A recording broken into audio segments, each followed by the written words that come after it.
Be careful making your last few jumps to get up here and move on to the next section of the level. At the beginning of this area, some rocks will fall down from the ceiling.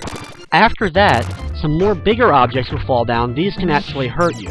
So stand still or jump around trying to dodge them, but be very careful not to stand too long on one of the breakable platforms. Be sure you're standing on solid ground or you may end up losing a life.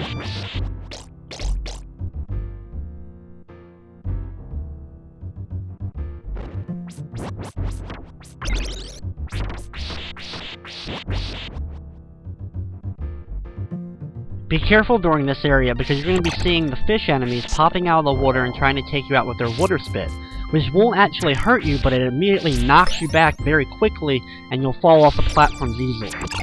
Also, I really like to take out the eyeball enemies quickly and not let them hover over me too long because they can get in the way of certain jumps. Up the stairs here, you'll see another one of those enemies peeking out of the background. We've seen a couple of them. Get close enough so that they pop out, deliver one hit to take those guys out. Then swing across using the hooks. Be very careful using these hooks so that you have enough room so that you can swing around and actually land on the far left platforms. Thankfully, when we climb up here, our next dragon enemy is easy to take out since we can just stand on the platform below him. And then when we move up here, you can pretty much do the same if you want to, or move up here and attack him from behind. The thing is, though, since you don't actually have to attack him, since you can get by him, you can just jump to the staircase and avoid him altogether if you want to. If you need some health, break the right candlestick here in order to grab yourself a little bit of extra health from a meat. Then jump over to the right, then climb up to the left, and it's time for the next boss battle of the game, the double-headed dragon. The water fills up from the bottom, pretty much signifying that you can't go back down, so if you fell at this point, you'll end up losing a life. This two-headed dragon with each head having a different type of attack. The harder of the attacks to deal with is a 3-shot spread shot, which the one delivers. The other one just has a stream of fire that as long as you're out of its range, it won't do too much damage to you. The battle can become really easy if you move your way down to this platform and just keep doing diagonal whips while the two heads are up in the air. You'll usually be able to hit both heads at one time, in which case you'll do a lot of damage quickly. After you defeat them, grab the orb and move on to stage number 4.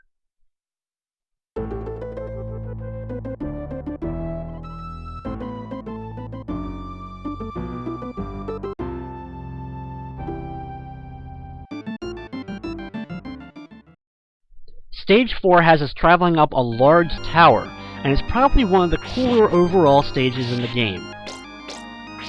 It starts off pretty simple, with a couple of those rotating platforms that turn every time you jump on them, so be careful not to get knocked back by too many enemies.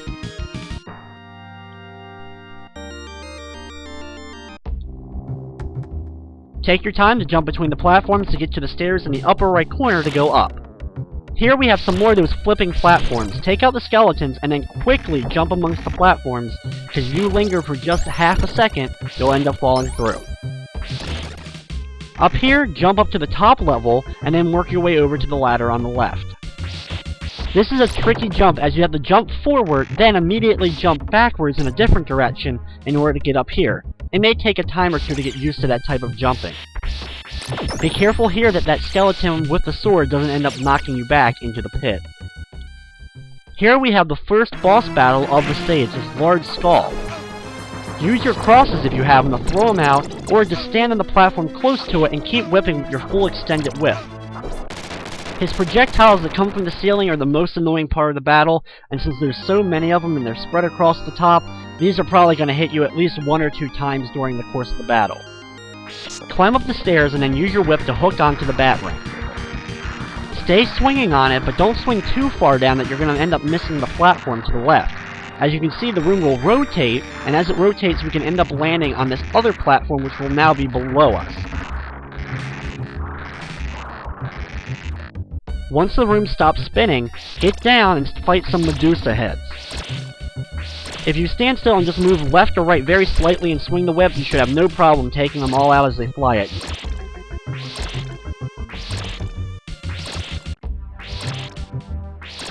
Once you destroy them all, the room will start to shift again. So hook again to the bat, and then hang on as the room starts to turn.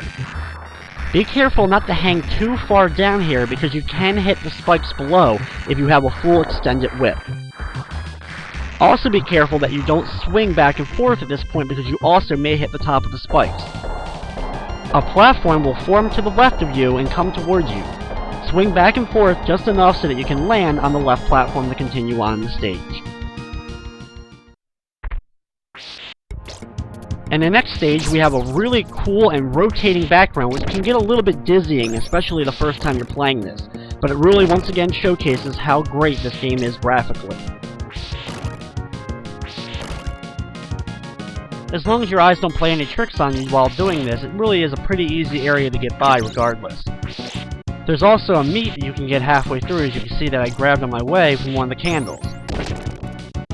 As you continue moving forward though, the bricks that you've already gone past will fall behind you, so you have to keep moving during this area.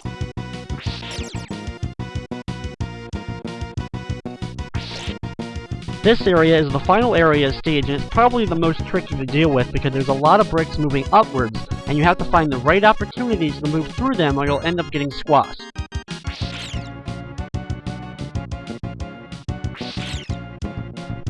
At this point, there's an opening in the gap between the two rocks as they're moving upwards, so I can move through to the next section.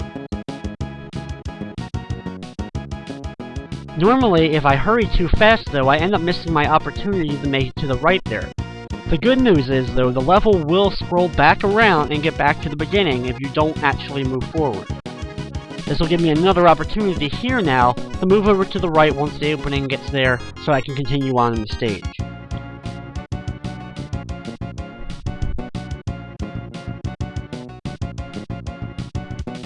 As you can see, you have to be relatively quick, or some of the bricks just barely above you can squash you rather quickly. Just take your time and you should be able to figure out the pattern rather easily.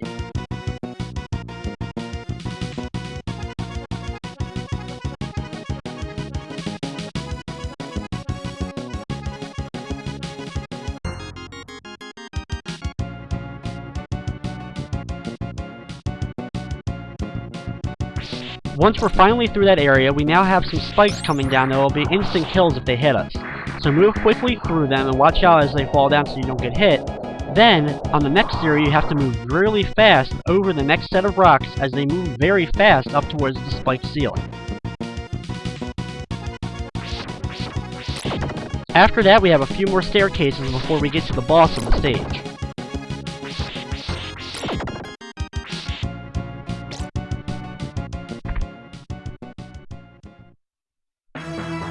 The boss of this area is a very large rock golem. You also have to deal with rocks that fall from the ceiling and rocks he throws at you. Use your whip, or if you have any items like a cross, use those, in order to hit the golem as he moves across the screen. If you're quick about it, you should be able to deplete his health rather quickly as he'll get smaller and smaller every time you deliver a hit to him. Once you deliver the final hit, he goes away, you can grab the orb and move on to the next level.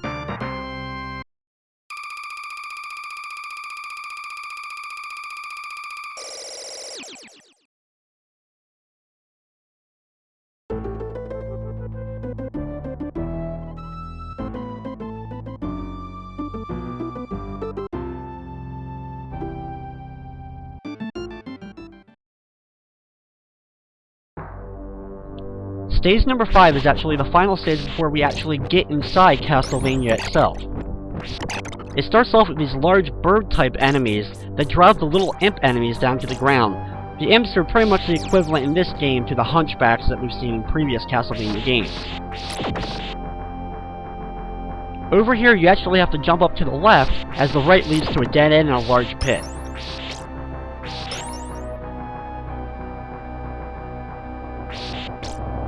Something very interesting though about this stage is we've seen stages now with 2 bosses and stages with bosses only midway through the level.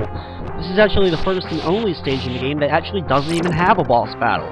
You just make it through the stage and then you end up in stage number 6.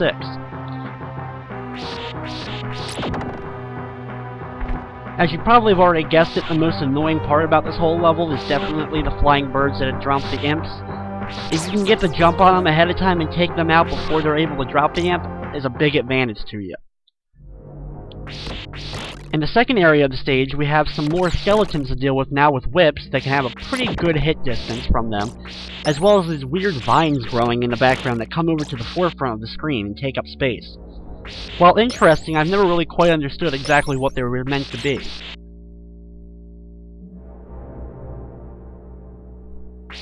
As we climb up the stairs, we now have a very similar beginning to the very first Castlevania game, as we have some statues in the background as we now enter Castlevania.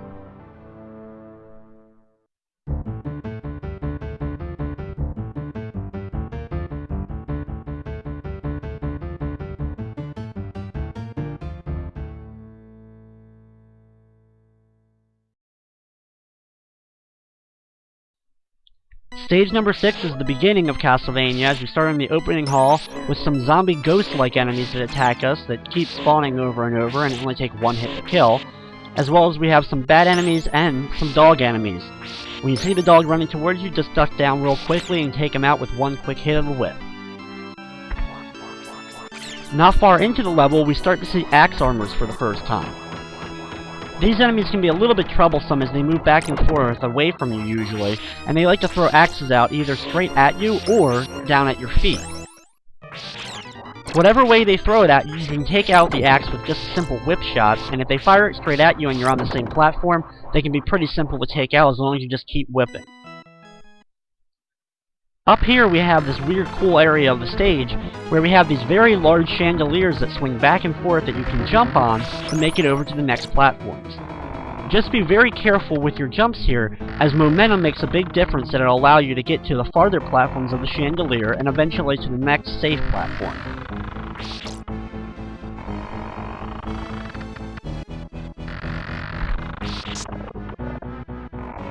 You can use the hook there from the bat in order to swing across and get to the next chandelier, then wait for this one to swing back before you jump to the far left platform, and then head over to the left to complete the area.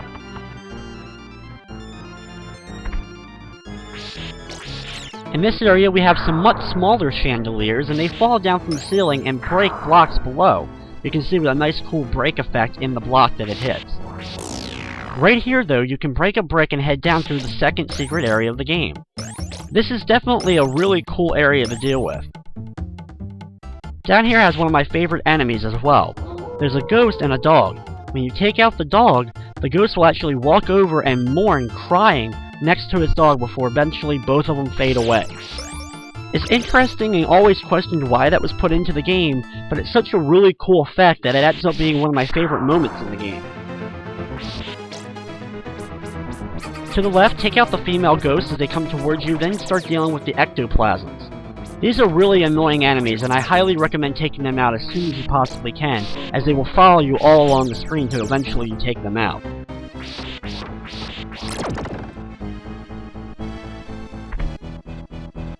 The most annoying of these can be this one right here, so be sure to take them out before you actually continue over to the left. If you want to grab a little bit of extra points or whatever, you can take out this axe armor from below, but unfortunately by the time you make it back up, he will respawn.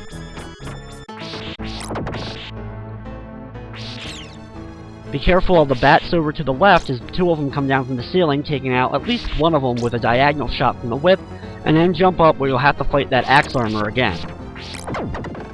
After he's taken care of, just be very careful jumping along the spike platforms, because you're really only going to have one shot at this. Because once you jump on them for the first time, they flip over and reveal spikes on the bottom part.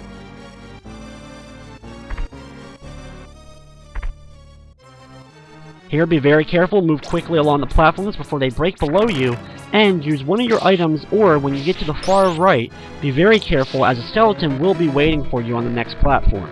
And if you're not careful, you may accidentally fall into them and get knocked back off the side.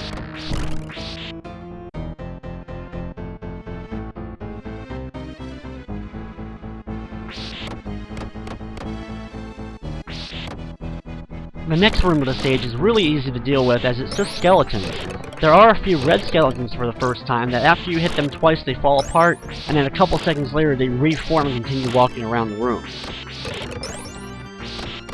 Just move slowly through the stage, take out every skeleton in your